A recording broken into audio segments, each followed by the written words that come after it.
अगले क्वेश्चन पे आते हैं।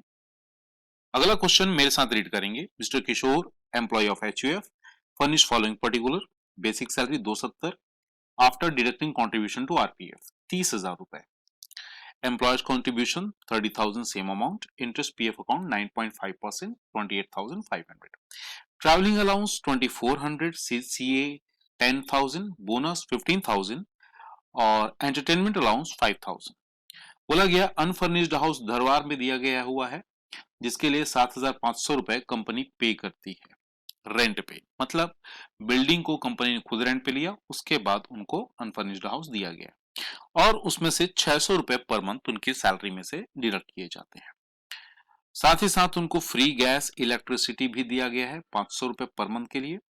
The employee has provided small car, छोटी कार मिली है ऑफिशियल पर्पस के लिए और प्राइवेट पर्पस, दोनों पर्पस के लिए है। ठीक है, हमको इनकी ना टैक्सेबल सैलरी कंप्यूट करनी है, तो मेरे साथ आप लोग भी लिखेंगे सैलरी। सैलरी चूंकि उनकी 2,70,000 है और उसमें से 30,000 उन्होंने कंट्रीब्यूट किए हैं, तो अल्टीमेटली उनकी ग्रॉस सैलरी है बेटा 3,00,000 रुपए।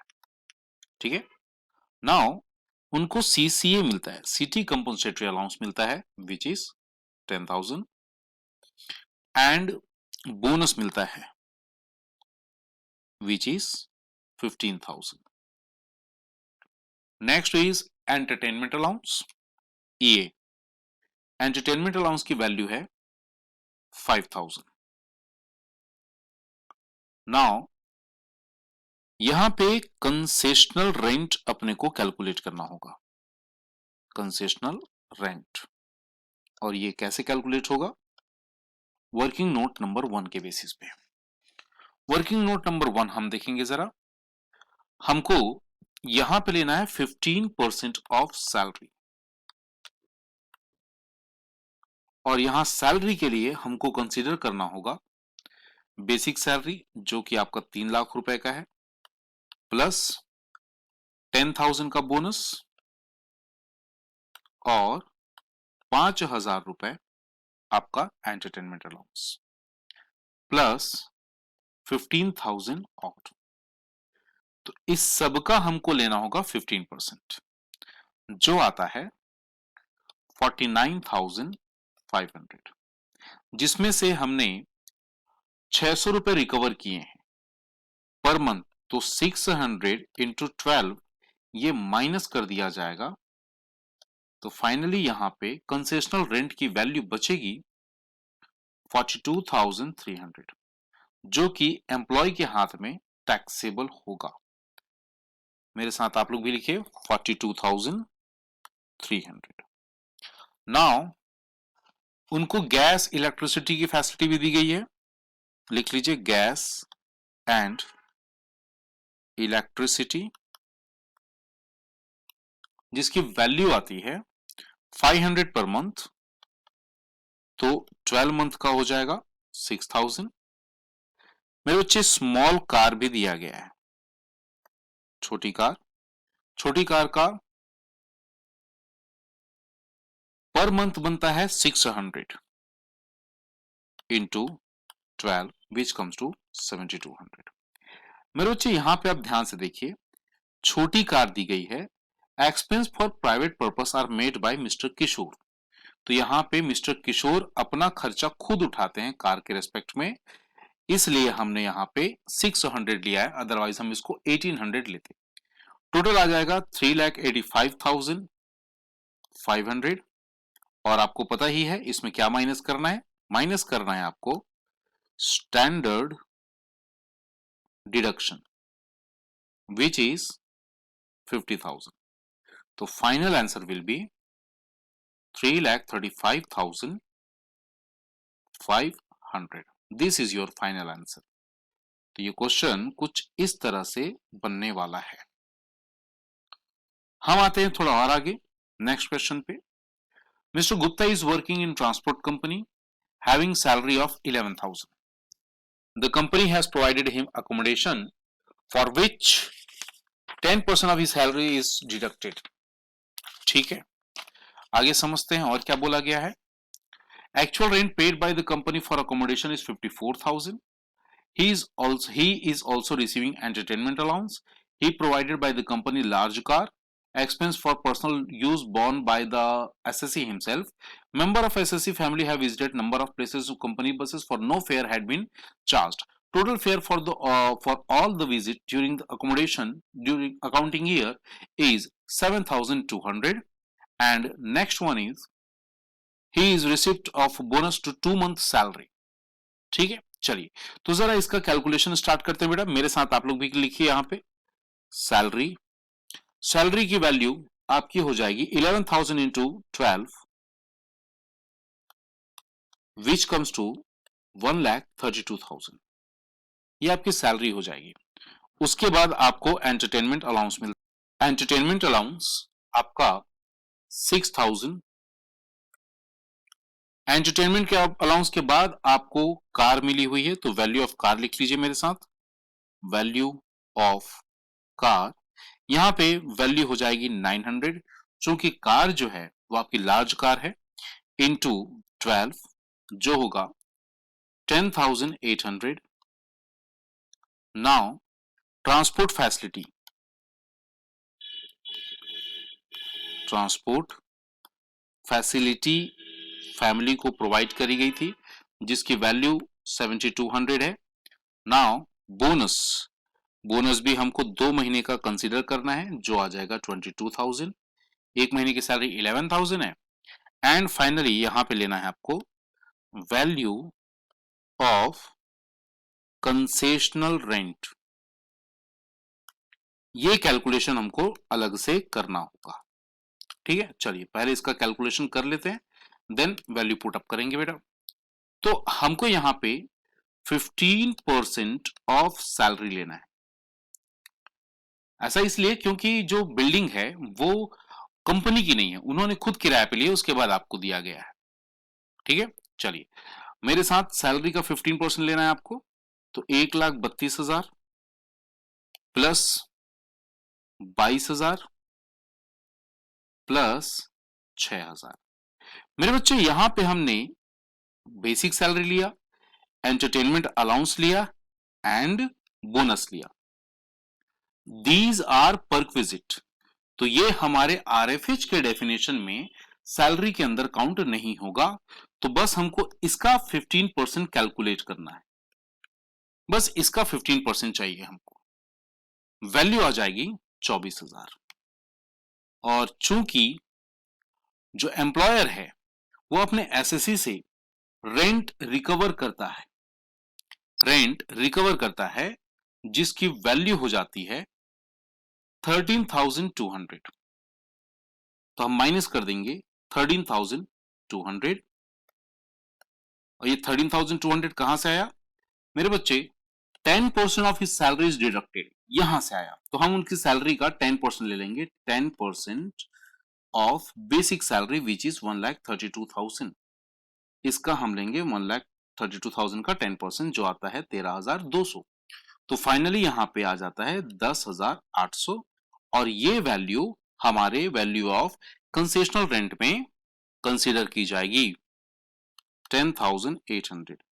तो आपकी ग्रॉस सैलरी यहां पे आ जाता है 1,88,800, जिसमें आपको माइनस करना पड़ेगा डिडक्ट 50,000 स्टैंडर्ड डिडक्शन। अब जो आपका आंसर है that is your final answer 138,800। This is your final answer. तो अगले क्वेश्चन पे आते हैं। बोला गया है from the following particular compute taxable income under head salary of Shri Raman Lal. बोला गया है सैलरी मिलती है उनको 60,000 पर मंथ, उसके अलावा 1% उनको कमीशन मिलता है 10 लाख के सेल्स। बाकी सारे ढेर सारी इंफॉर्मेशन गिवन है मेरे बच्चे। ठीक है, एक एक करके अपन चीजों को हैंडल करते हैं, समझते चलते हैं, बनाएंगे। मेरे साथ सबको आप लिखना स्टार्ट कीजिए बेटा। सबसे पहला है आपका basic salary. Basic salary 60,000 per month, तो एनुअली हमारा सैलरी के अमाउंट हो जाता है 7,20,000। नाउ बेसिक सैलरी के बाद सेकंड आता है आपका डीएनएस अलाउंस। डियरनेस अलाउंस 1,20,000 क्योंकि पर मंथ की वैल्यू है 10,000। थर्ड, आप मेरे साथ देखेंगे कमीशन, कमीशन की वैल्यू है 10 लाख का 1% जो होगा 10,000, जो होगा 10,000। कमीशन के बाद हमारी बारी आती है बोनस की।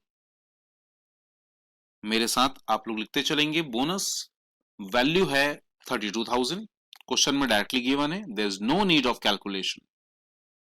बोनस के बाद हम आते हैं फिफ्थ पॉइंट पे, जिसका नाम है बेटा एचआरए। एचआरए हम अलग से कैलकुलेट करेंगे, तो फिलहाल एक जगह में खाली छोड़ देता हूं। सिक्स्थ पॉइंट मेरे साथ लिखेंगे एंटरटेनमेंट अलाउंस। एंटरटेनमेंट अलाउंस जो होगा 12,000, और उसके बाद सेवेंथ में इनकम टैक्स पेड लिखेंगे, इनकम टैक्स पेड वैल्यू यहां पे कोई नहीं आएगी, एग्जम्प्ट होगा।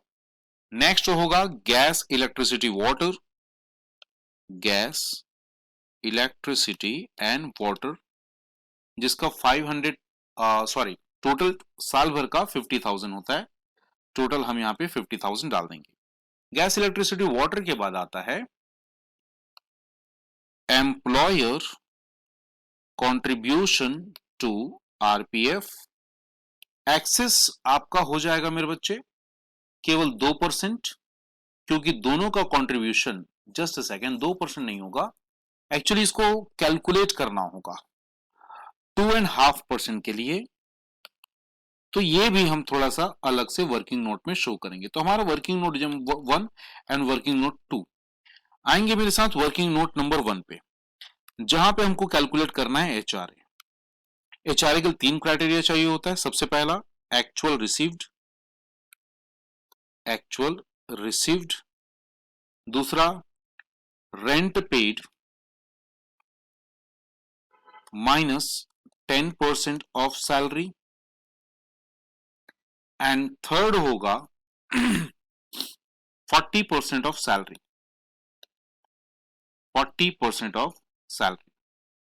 एक्चुअल रिसीव्ड आप कैलकुलेट करेंगे मेरे साथ, 10,000 पर मंथ आपको मिलता है 12 मंथ के लिए, तो टोटल हो गया 1,20,000। ये आपका पहला क्राइटेरिया। उसके बाद rent paid into rent paid minus 10% of salary. सवाल ये है कि हमने रेंट कितना पे किया, last point 14,000 per month, 14,000 per month, तो जो हो जाएगा 1,68,000। और हमको यहां पे 10% ऑफ सैलरी भी लेना है। सैलरी का मतलब यहां पे क्या होगा, सैलरी का मतलब होगा 7,20,000 प्लस 1,20,000 प्लस आपका कमीशन, आपका कमीशन जो होता है 8,50,000। 8,50,000 का अगर हम 10% लगा दें, जो आ जाता है 85,000। Is that clear? इन दोनों का डिफरेंस निकालेंगे, 85,000 माइनस 1,68,000, तो वैल्यू आती है 83,000 की। This is the value. और हमको फिर से 8,50,000 का 40% फिर से कैलकुलेट करना होगा, जो आ जाएगा 3,40,000। तो हमारे पास 3 वैल्यू आ गई, 1, 2 और 3। तीनों में सबसे लोएस्ट कौन सा है, 83,000, जिसको डिडक्ट किया जाएगा एक्चुअल रिसीव्ड के साथ। जो आंसर आता है 83,000 माइनस 1,20,000, तो आता है हमारा आंसर 37,000। तो हमारा एचआरए आ गया 37,000। अब टाइम आ गया है आरपीएफ कैलकुलेट करने का, कंट्रीब्यूशन का वैल्यू परपोजिट कैलकुलेट करने का। तो इसको कैसे कैलकुलेट किया जाएगा मेरे साथ देखेंगे मेरे बच्चे। यहां पे भी same meaning of salary consider किया जाएगा। तो हम यहां पे सीधा सीधा ऐसा करते हैं, 8,50,000 का जो हमारी सैलरी है, 8,50,000 का 2.5% ले लेते हैं। 8,50,000 एंड 2.5%, जो आता है 21,250। बस हमको क्या करना है, सबका ग्रॉस टोटल लेना है और हमारा आंसर आ जाएगा। तो सबका ग्रॉस टोटल अगर आप करेंगे तो आंसर आएगा 100,2250। This is our gross salary, gross salary. Minus करेंगे आपका 50,000 स्टैंडर्ड डिडक्शन, तो finally you'll get your final answer, और फाइनल आंसर होगा 952,250। This is your final answer. ये सॉल्यूशन कुछ ऐसा बनने वाला है, आप यहां से स्क्रीनशॉट ले सकते हैं, यहां से ये कुछ ऐसा बनने वाला है। Is that clear? क्या हम आगे चल सकते हैं? नेक्स्ट क्वेश्चन पे आएंगे मेरे बच्चे। From the following particular compute the income from salary of mister Haridas. काफी अच्छे से क्वेश्चन में डिटेल्ड वे पे गिवन है बेटा, तो सीधा सीधा इसका कैलकुलेशन स्टार्ट करते हैं। मेरे साथ लिखेंगे आप लोग बेसिक सैलरी, और बेसिक सैलरी 11,000 पर मंथ, तो एनुअली हो गया 1,32,000। नाउ HRA गिवन है, HRA को तो हमको अलग से कैलकुलेट करना होगा, थोड़ी देर रुक जाइए। बेसिक सैलरी के बाद DA क्वेश्चन में गिवन है 10,000 per month which comes to 1,20,000, and उसके बाद ये दिया हुआ है एंटरटेनमेंट अलाउंस 2,400, तो एनुअली हो जाएगा 28,800। उसके बाद बोला गया आरपीएफ में 14% ऑफ सैलरी कंट्रीब्यूट किया गया है, ठीक है। 2% जाहिर सी बात यहां पे भी टैक्सेबल होगा। One small car is owned by him by his employer both private and official purpose, ठीक है। छोटी कार मिली हुई है, तो यहां पे लिख लीजिए स्मॉल कार 1800 पर मंथ के बेसिस पे 12 मंथ का ये हो जाएगा 21,600। Is that clear? उसके बाद ही lives in rented house, monthly rent being 6,000। Mister Haridas is a working at Meerut. तो मेरे बच्चे यहाँ पे जो इंफॉर्मेशन दिया है वो एचआरए के लिए दिया है। अगर हम एचआरए कैलकुलेट करेंगे, अगर हमने एचआरए कैलकुलेट करना है तो कैसे किया जाएगा, जरा मेरे साथ देखेंगे बेटा। तीन चीजें, एक्चुअल रिसीव्ड या फिर rent paid minus 10% of salary, या फिर 40% ऑफ सैलरी। ये तीन क्राइटेरिया में आपको देखना है, क्राइटेरिया ए, क्राइटेरिया बी और third criteria. Actual received is 57,600। Rent paid है आपका, रेंट पेड क्वेश्चन में गिवन है, लास्ट में देखेंगे जरा 6,000, 72,000 फॉर ईयरली, और 10% ऑफ सैलरी, तो यहां पे सैलरी का आपको केवल 13,200 लेना होगा, क्योंकि सैलरी के डेफिनेशन में केवल यही आ पाएगा, बाकी नहीं आएंगे। तो वैल्यू हो जाएगी 58,800, और 40% ऑफ सैलरी, तो 1,32,000 का हमको लगाना है 40%, जो आता है 52,800।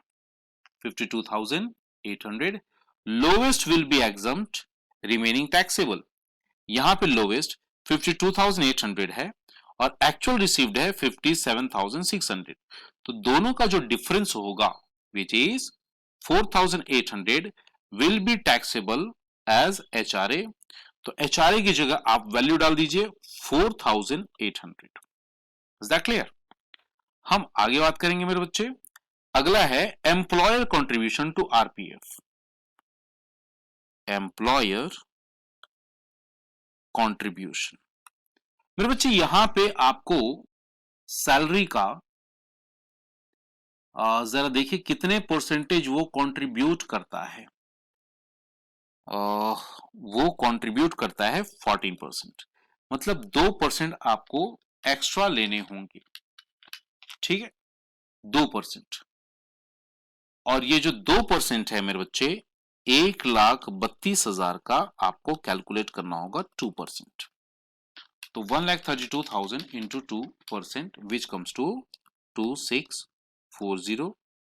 फाइनल वैल्यू, ग्रॉस वैल्यू आपकी आ जाएगी 309,840, जिसमें हमको डेफिनेटली स्टैंडर्ड डिडक्शन माइनस करना है 50,000 का।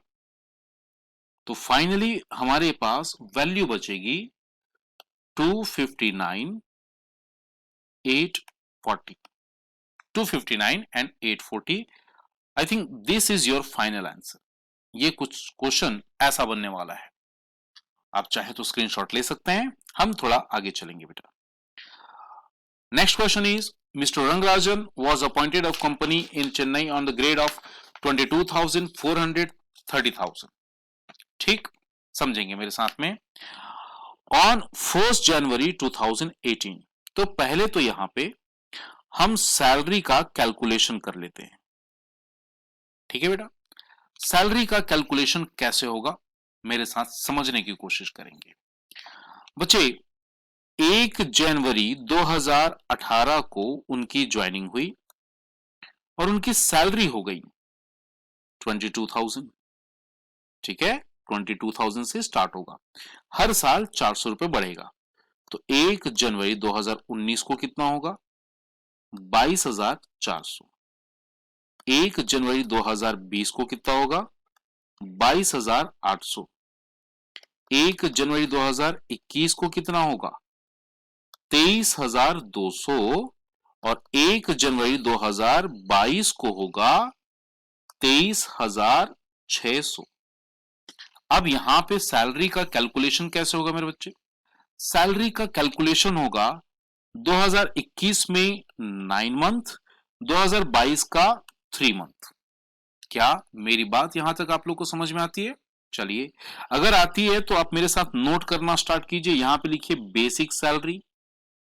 बेसिक सैलरी जो होगा कितना 23,200 इंटू 9, 23,200 इंटू 9 जो हो जाएगा 200,8800 ये। और वैसे ही 23,600 इंटू 3, 23,600 इंटू 3 जो होगा 70,800। दोनों का हम ले लेंगे टोटल, तो फाइनल वैल्यू बेसिक सैलरी क्या आ जाएगी 279,600। This is our basic salary. Is that clear?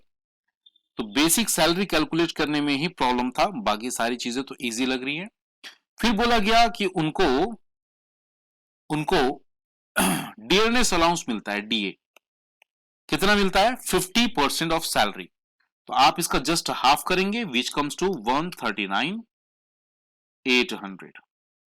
DA के बाद एंटरटेनमेंट अलाउंस भी मिलता है ईए, और ये मिलता है 15,000 पर मंथ, तो साल भर का हो जाएगा 1,80,000। उसके पश्चात एचआरए भी मिलता है उनको, एचआरए, ठीक है। अभी थोड़ी देर बाद इसको कैलकुलेट करेंगे, अभी स्किप कर रहा हूं मैं।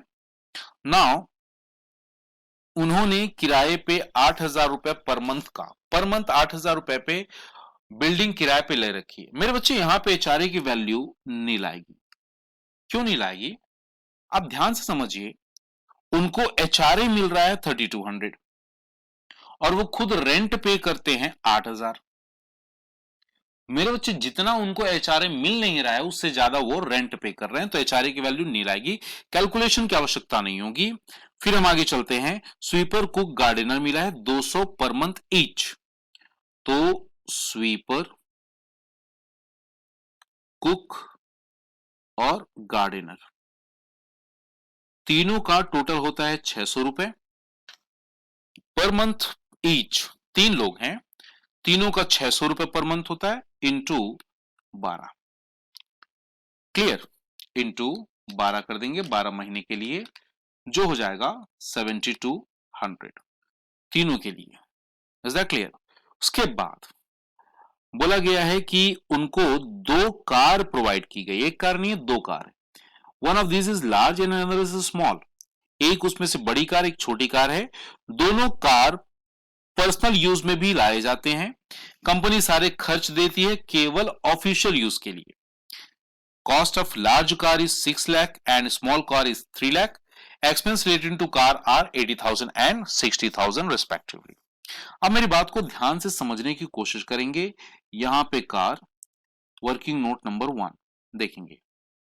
मेरे बच्चे आपके पास दो कार है, प्रोविजन तो यह कहता है कि अगर आपको दो दो कार प्रोवाइड किया जाए, एक कार को आप फुल्ली प्राइवेट पर्पस के लिए मान के चलेंगे और दूसरी कार को मिक्स पर्पस के लिए। Is that clear?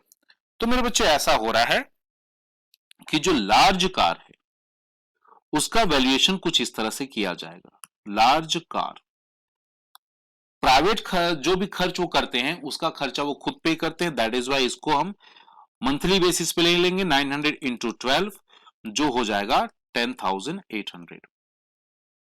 Small car को हम ये मान चलेंगे 100% फुल्ली पर्सनल यूज।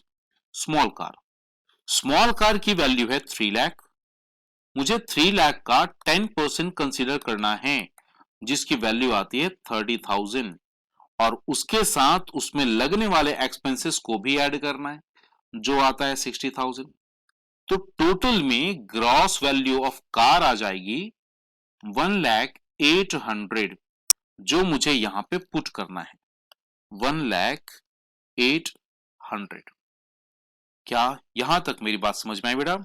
आगे पढ़ेंगे उसके बाद क्या बोला गया है, एम्प्लॉयर एम्प्लॉय ईच कॉन्ट्रीब्यूट 8.33%, कोई प्रॉब्लम नहीं है, 12% तक वैसे भी एग्जम्प्ट है, इसकी बात नहीं करेंगे हम। लास्ट में देखेंगे company has paid 50,000 income tax payable by him. Clear मेरे बच्चे? ये भी उनकी सैलरी का पार्ट बन जाएगा। लिखेंगे मेरे साथ यहां पे इनकम टैक्स, इनकम टैक्स जो आता है 50,000। टोटल करेंगे आपका आंसर आ जाएगा जो आता है 757,400 और जाहिर सी बात स्टैंडर्ड डिडक्शन इसमें माइनस करेंगे, बिल्कुल इस पॉइंट को नहीं भूलेंगे बेटा। तो फाइनली आपकी वैल्यू आ जाएगी 707,400। This is final answer. तो ये क्वेश्चन ना कुछ ऐसा बनने वाला है, आप चाहो तो स्क्रीनशॉट ले सकते हैं।